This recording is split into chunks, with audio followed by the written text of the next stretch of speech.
Hi there, how are you? I am Yashika Tripathi, founder at evrymindthinkss, and I want to welcome you to the first episode of the Building Together series. This is where we have conversations with people, personalities who are building in real time right in front of us so we can learn something from their authentic stories, journeys, mistakes, and everything in between. Let me tell you, this is not just a YouTube podcast, okay? This is essentially an online talk show which you can attend live and interact with our guests live if you're connected with Every Mind Things. Just subscribe to this channel and follow the Instagram page of Every Mind Things. Again, you'll find the details in the caption. In this particular episode, we are in conversation with the amazing, the incredible Ayesha Qureshi. And let me just tell you something before we start the podcast with her. So, Miss Ayesha Qureshi is a certified career counselor, qualitative researcher, advocacy writer, and gender consultant and facilitator with a master's degree in women and gender studies. She works as a program manager at Powerful Life Solutions, supporting projects on women's leadership, diversity, equity, and inclusion. With around 5 years of experience in research and writing, she has contributed extensively on gender, violence against women, societal bias, and pop culture to platforms like Youth Ki Awaaz and She the People. She is passionate about creating interactive, reflective spaces for young people to question norms and work toward gender equitable futures. That is such a powerful mission to have, Aisha. First of all, thank you so much for being here on this platform today. Thank you so much for having me, Yashika. It's a pleasure and honor to have a conversation with you. Yes, yes. Thank you so much for being here. And as I was reading your introduction and telling our viewers about you, I just realized that what you are doing, it is rare, it is powerful, it is packed with purpose. And no doubt today we are talking about consulting and facilitating with purpose and sensitivity. So, after everything that I read about you, the first curiosity which comes inside me, and something that even the viewers will want to know, is that how did you do what you're doing today? How did you get to this position? And while telling us about your journey, we would love it if you can also just reveal what is purpose and sensitivity for you, and how do you apply it in your work? Over to you. Just to start, how I started my journey and what I'm doing is why I'm doing is actually because of my upbringing. My father have like always taught us, girl need to be independent, girl need to have her own voice because in our society we live in India and we have a lot of patriarchal mindset and everything. But my father have always given that empowerment to each one of us in terms of my brother and me and sister and siblings, everybody that girls should have their own voices. So you should know what is right, what is wrong. So that independence inculcated within our upbringing. So by the time I grew up, I understand, this is one thing I wanted to do. I wanted to do something within the career. When I was in school, I was in college. I was into ECA. So I understand the like importance of counseling, the importance of mentoring. And I'm really, let's just say, privileged in terms of that when I was in college and school, I got those kind of mentor, which not everybody have a right to have. Because at time when you are in college, you don't get the chance to meet the people who you can have a conversation with, who can guide you, who can give directions to you. But I was like in that perspective was privileged because when I was in college, I was a recipient of an scholarship named My Daughter is Precious, and it was for 2 years. So it was a scholarship. At the same time, they are providing us mentoring. So you have a coach, a mentor who will guide you and help you. So from that passion of counseling and mentoring arised in, and I get to know, this is something I look up to. I love to like have a conversation with people, to have one-on-one discussions with them. I'm like that kind of a person, if we are having a conversation, so I wanted to come with a solution which are practical and more pragmatic in terms of how you're doing toward or going toward your aim. So once I passed my graduation, I start working with an NGO. I get to learn about more about content writing and everything and how NGO works. Then after that, I was in my master and I got my first job. So in that, it was the program manager where I am right now at Powerful Life Solutions. She was the same person who was my one of my mentor when I was in college. So there I've understood the role of a mentor, the role of a counselor in your life. They guide you, so that comes in. And the greatest part that happened was I got a chance to be the social media manager for the same scholarship who I was recipient for. So 3 years later, I was back in my college, but I was representing the organization I was working with. I was a scholarship recipient of. So there, when I was having a conversation with a college girl, because it was like a life skill session which we provide them in an NGO, through NGO, and it's like the mentor who gave them, like, we have a Mm. life skill session on problem solving, career counseling, guidance, how to be empowered and financial independence, and lot more things. So with those conversations, I've understood one thing. When I was in college, I had that guidance, but not everybody have. And when I used to have a conversation with those students, they say, दी हमें ये समझ नहीं आ रहा है, दी we are not able to understand कि हम क्या करें, आगे क्या करना है ग्रेजुएशन के बाद. And it is same.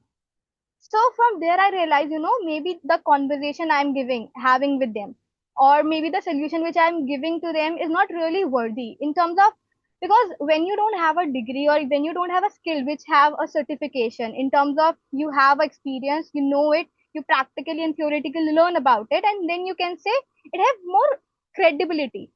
So I had a conversation with my my boss, the CEO of the company, that I'm looking forward to have a, like, something more validating. She suggested me, why don't you like do some certification?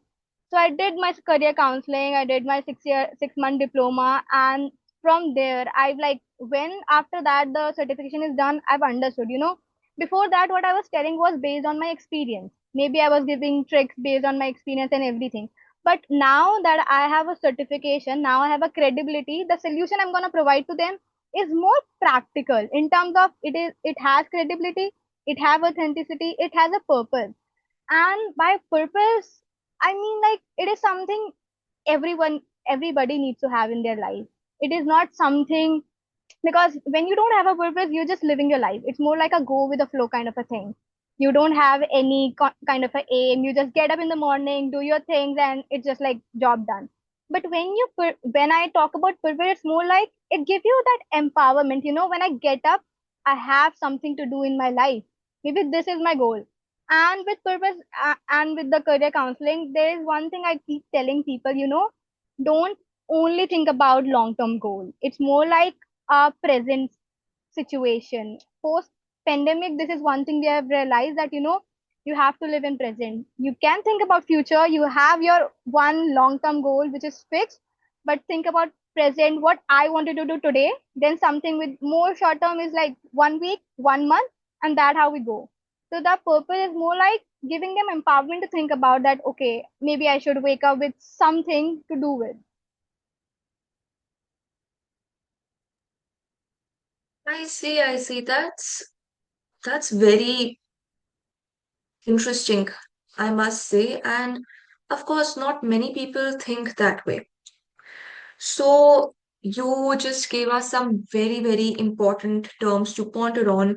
There was mentorship, guidance, credibility, then purpose, your definition of purpose, that empowering someone, giving someone that empowerment, and also how you pass on that purpose, how you uh, just guide your mentees or whoever is coming to you seeking help from you to find their own purpose.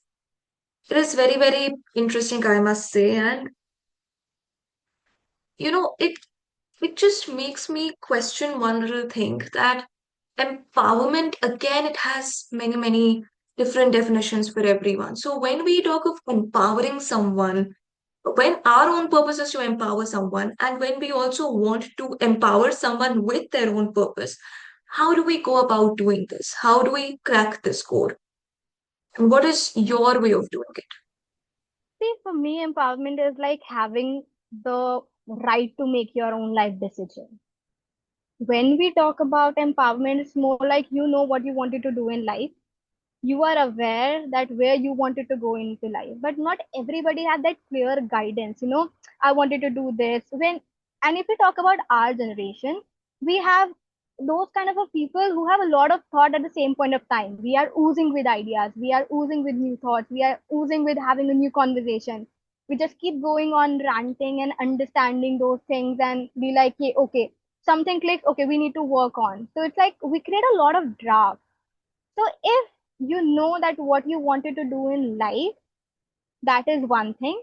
And me as a person, if you're coming to me for a guidance or counseling or even for a conversation, my goal would be to help you understand that how you can go to that, achieve that purpose, or how you can go during that transition process of your life.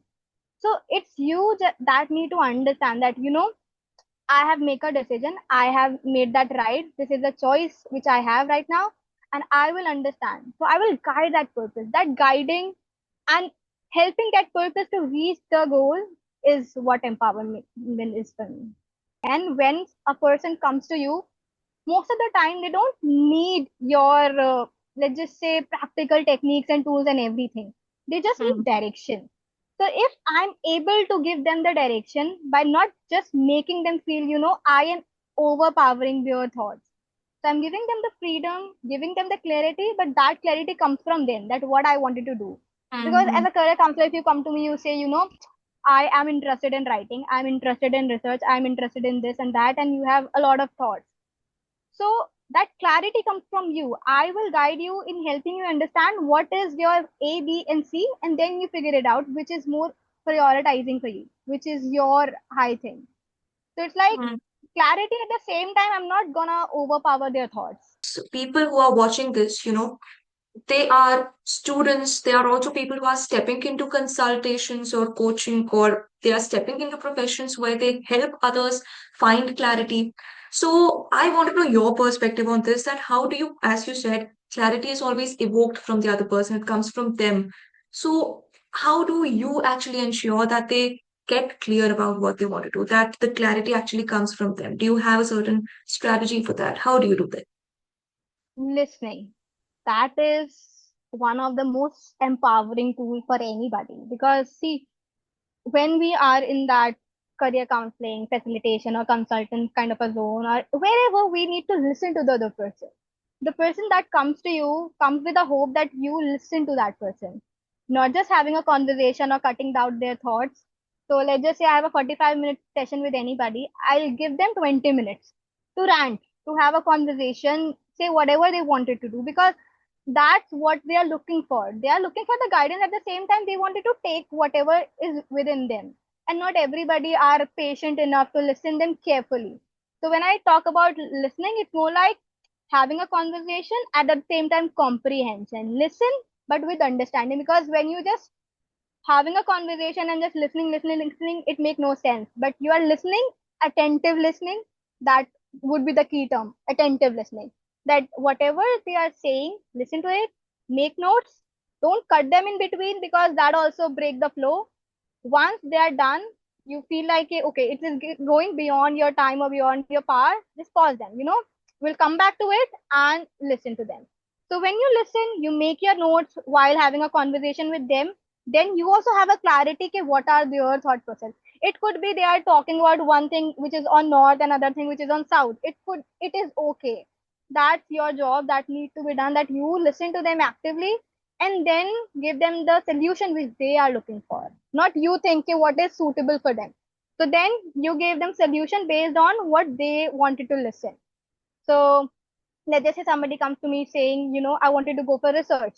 So in research, we have different variations. We have qualitative, we have quantitative, we have feminist, we have different perspectives.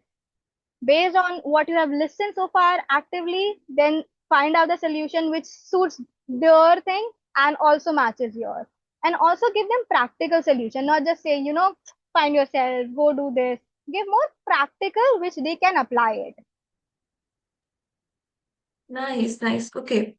Awesome. So, because you mentioned a very crucial point, that give them the solution, actionable, practical solution that they are looking for, not what you want to say. I think most of us, we make this mistake. A lot of people make this mistake, that just to express themselves and just to ensure कि जितना भी ज्ञान है, we just give it away. You know, that tendency is always there.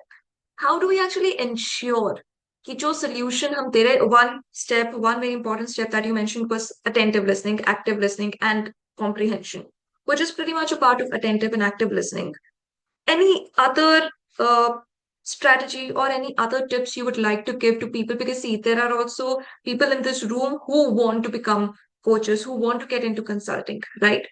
So for them and for anyone and everyone watching this, are there any tips from your side that people who are starting to help others professionally, they can apply it to ensure that they are giving solutions that work and not giving hollow gyan just for the sake of giving it?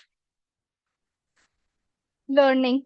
So before you have any session with anybody, you know the background. You have a 20 minutes or maybe a prior kind of a rapport building session. So in that session, the first thing that you need to do is understand the person, understand the weakness, strength, highs and lows, what they are going through, understand their mindset. That rapport building session will help you understand the future further session which you are going to have in future. So in that session, you understand that what person is going through, what person is looking forward to have a conversation in terms of the future conversation which you are going to have. First thing is learning, learn about that person. Second, create thoughts from that learning which is right in front of you and the notes which you have in front of you which you had in the repo grading session. Then once you made the note, I'm more like a copy pen person, so I always make notes rather than going for the technical stuff. So I have notes in my hand. I'll mark, these are the things they are looking forward, maybe financial independence, they want guidance, they want clarity, this and that. And at that moment you are in that zone, or isko ye bhi chahiye, isko ye bhi chahiye. Oh, I am coming with more of a lot of ideas. But you also need to understand what is the age group of your counseling or mentee. Based on that, let's just say somebody who's 18-year-old and you're 25 and you are giving the experience whatever you have in 25. You have to think like when I was 18, what I was going through, and then connect. Based on, cut down your knowledge a little bit and talk in a language that the other person is easily able to understand. So learning, then second part would be cutting down your knowledge and come to that level when where the other person is, because that will help you balance the conversation, because you have a lot of information but that person is not looking for that information that time. So note and learning is something which would be a key role here. Absolutely, notes and learning. I hope these are the pointers that we're all taking down because honestly, as Aisha said, she's actually giving us things that we can implement, giving us knowledge that we can implement. So please ensure that you take a note of this. Also, people who are there in the room, please feel free to drop your questions in the chat box. Okay, so we will definitely take them up, or if you feel, you can unmute and ask your questions towards the end. Okay, Aisha, tell me one thing, because this conversation is just getting interesting and interesting. I would love to know, and everyone watching you would love to know that do you have you had any, is there any specific experience in your mind that you've had with any of your counselee or your mentee that is just something which had changed the entire trajectory of your work, the way you work? Any specific experience which is coming to your mind right now? So when I started pursuing my diploma in career counseling, Hmm. that was like a wonderful thing, which was a best experience I had. But the most surprising part was my first counselee, the person who came for me for a consultancy or guidance, was a 37-year-old woman. And that time I was pursuing my diploma. I have not completed it, and I started taking my counseling session in July. And that woman came to me in November, and she was a part of my batch, but she was pursuing something else. And she came to me for a conversation. I saw you in the sessions, you are really vocal, I really like how you approach things and everything. And she came up to me and we had 3 sessions. And in those conversations I've understood, age does not make anything, like, age does not make you bigger or lesser. Age is just a number. Before that, I've always heard age is just a number and it doesn't matter. But when you are having a conversation who is like a decade older than you, that Yeah, things just keep coming to your head. Maybe if I say something, she might get offended, or if I propose something, she might not take the way which I yeah, wanted it. And we also have a generational gap. I was a Gen Z, she was a millennial, a stereotypical one, and a mother of a kid. So we are having a conversation, and then she asked me about the career transition. So my first case was I was pursuing my career counseling, and first case was about career transition for a woman who is like a decade older than me. So during that conversation, she was really open to have a conversation with me. She talks about everything which she's going through and the practical approaches which I provided her. And my kind of my counseling session are literally based on sensitivity. In terms of I'm more empathetic, so I'm listening to them in a way that I do relate to it. So there is like really big misconception between sympathy and empathy. So when Mm. when you're sympathizing with somebody, you just like get into the flow. Yeah, I feel your pain. But when you are empathizing, you actually understand in terms of what they are going through, because there was a time I was also going through. So I came in with my personal experience, though I don't have that much experience which she had, but still she was very open to it and she understood about it. She whatever solution I gave or whatever tool and technique I suggested, she have understood everything. And then 2 years down the line, she again come back to me, I actually got a job. So which solution I gave it to her, it works for her. So that really changed my perspective in terms of, age is just a number. You just need to know how to put your points in front of anybody. You need to know how to have a conversation. You can be Mhm. empathetic. There is no ego when you are having with these conversation. And anybody at any point of time, it could be a school student, it could be a college student, or it could be a working professional can come to you. You shouldn't think of yourself somebody you cannot do it. So that gave me the empowerment. If I could do this, after this my journey gonna be really easy in terms Mm. of how to deal with the people. Absolutely, absolutely. And you know what this incident also tells me is that you were still pursuing your diploma and she was already experienced and she wanted to consult you with respect to career transition. So somewhere the kind of importance we give to age, degrees, academics, of course, they are important, but they are not as important as we usually deem them to be. Practice, upskilling, that is what matters, and the empathetic approach, that definitely matters. Everything that you rightly mentioned. And now I come to not our last question for the day, by the way, but yes, again, a very important question because we will be wrapping up in some time. So I had to ask this question. That is why I'm asking you that why you were doing what you're doing right now, and even when you started. Throughout your journey, what have been the main challenges which came to you? You know, challenges that people don't talk about usually. It can be any challenge, not necessarily personal per se, but any kind of challenge that you faced in your work and that you think people who are in the same profession as yours, they also tend to face. And how did you deal with such challenges? So see, my journey started from my personal experience. Basically, it's my journey. Then when I started it, I wanted to become independent. I wanted to empower myself. I wanted to get be that inspiration in my family, do something for myself, standing up. Those core values which I have inculcated in childhood, I wanted to bring them into practicality and actually do something and not just keeping them to the textbook sort of a thing. I wanted to make that thing like up for all of us and be something. But when I started the journey, it was just me who was going through the challenges, facing everything and dealing everything, and just me. But after a point of a time, when I start writing, when I start having a conversation, or when I start having facilitation session, which I recently began, those conversation and those moments are the one which help me understand that how people around me are. Even if I'm writing something, it is empowering somebody, but I might not be aware.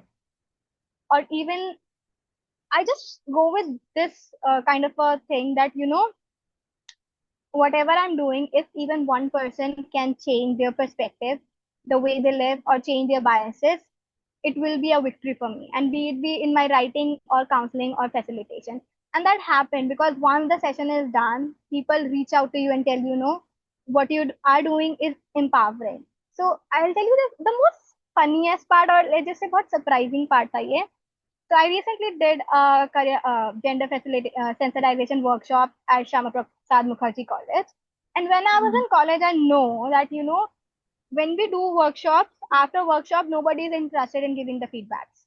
Nobody. We just write yes and no and just like we are wrapped and we are done with it. You won't believe there were like 43 students in that workshop. 41 of them have written two, three liners as a feedback for the workshop. So these are those moments which actually comes up because I remember when I was in college, if I attend some workshop, I might not write because I'm not that interested. So these kind of a moment when people give you feedback, help you understand, you are actually doing something great. Maybe it is just like a small effort, but it's actually helping people in a certain way. So that is one thing which is about my journey. And the challenges is like, I would say challenges in terms of maybe I am the one questioning my world after everything which is going on. So I won't blame anybody around me and I won't say societal challenge because if we are living in India, if we are living anywhere in the world, those patriarchy, those biases, the norms will keep going on and they are persistent. And because I'm a gender student, I know how prevalent they are. So these are the things which is like a daily routine sort of thing. But Right. the actual challenges was questioning yourself, but even after doing so much, asking yourself again and again, am I doing right? Am I going on a right path? Everybody around you just keep telling you, no, Aisha, you are doing great job. Whatever workshop I was doing, whatever conferences I was attending, everybody just keep telling me you are really doing great and everything. But I was not satisfied with anything. I just keep questioning. I may not be doing right. So feeling hoti hai na that you feel sense of satisfaction. You okay? Yeah, you have done something till now I've done so much but I've not achieved that satisfaction. I keep questioning myself. I keep asking that maybe I'm not doing great. Whatever people are saying, I take that, but I don't take that positive criticism or positive suggestion or negative criticism to my heart because I know that I am not feeling that confident with my journey so far. Maybe I have a lot of more potential, but I am not doing that much. So Hmm. those questioning yourself, criticizing yourself, keep asking that, there is something wrong with you. You can do much better. You are much more than this. So these are those thoughts, which is like self-questioning that keep going on and on. True, true, absolutely. I mean, I think the main challenges, they don't usually come from outside, they come from within, as you just mentioned. And okay, by the way, people in the room and also the viewers, at this point, if you feel that this is something you relate with, that the challenges, they don't usually come from outside, they come from inside you, especially when you are questioning yourself and everything that you're doing again and again. Just let us know in the comments, in the chat box. And yeah, so Aisha, what is your way of coping with this? How do you deal with this question? Of course, one way is to take it positively, that you reflect and then you work a little harder, you try to unlock your potential more. But when it gets a little healthy, how do you cope with it? What is your way? There is one famous quote of Eric Erikson which says, the more you know about yourself, the more patience you have for what you see in others. Right. So this is something I go by self-awareness. I'm really self-aware. I know what I'm going through. I know my problem. I know the solutions. But most of the time you are caged with those thoughts. When you are thinking too much, when you are having so many things going on, you're not able to like channelize your emotions that well. Hmm. Yeah, sorry. Yeah, no So worries. you are not able to channelize yourself. So but what I do is I do journaling. I am into multiple hobbies because I just get bored with one thing really easily. So I keep options available. Maybe sometime I'm singing when I'm just too much into thought. I feel like my creative mind is absolutely blocked. So I go into something which help me relax my mind where I don't want it to use my brain that much. So singing could be dancing, it could be painting, I might be doing calligraphy because I don't need to use my more excessive creative brain. Hmm. When I was having a lot of thoughts going on and I wanted to channelize, I do journaling, I write. But basically, this is with a really weird thing with me. I used to write poem, but I can write poem when I'm in a gloomy sort of a setup where I'm feeling a lot of emotion. I'm high on emotions. I'm feeling sad, all negative emotion. When I'm going through negative emotion, only then I'm able to write poems. Other than that, I cannot write it.